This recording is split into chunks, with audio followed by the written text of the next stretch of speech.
Another day, another story. The last paper crane. Sarah sat at her desk, surrounded by stacks of papers and a to-do list that seemed never-ending. She had been working at the accounting firm for 5 years, and the monotony of the daily routine had started to wear on her. She sighed and reached for her coffee cup, only to find it empty. She stood up, stretching her back, and walked towards the kitchenette to refill her cup. As she poured the coffee, she glanced out the window and saw a young girl standing on the sidewalk, holding a small piece of paper in her hand. The girl looked lost, and her eyes were filled with tears. Sarah felt a pang of sympathy and curiosity and decided to investigate. She walked out of the building and approached the girl. "Are you okay?" she asked gently. The girl looked up at her, and Sarah noticed that she was holding a crumpled piece of paper in her hand. "I lost my paper crane," the girl whispered.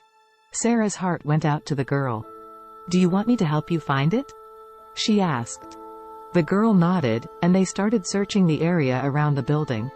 As they looked, Sarah learned that the girl's name was Lily, and she had made the paper crane as a gift for her mother, who was sick in the hospital.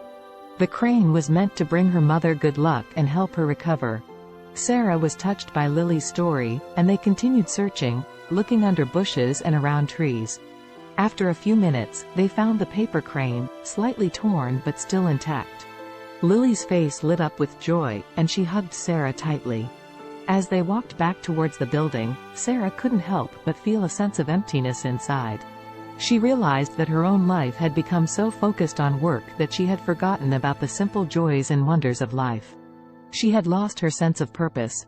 When they reached the entrance of the building, Sarah asked Lily if she could have the paper crane.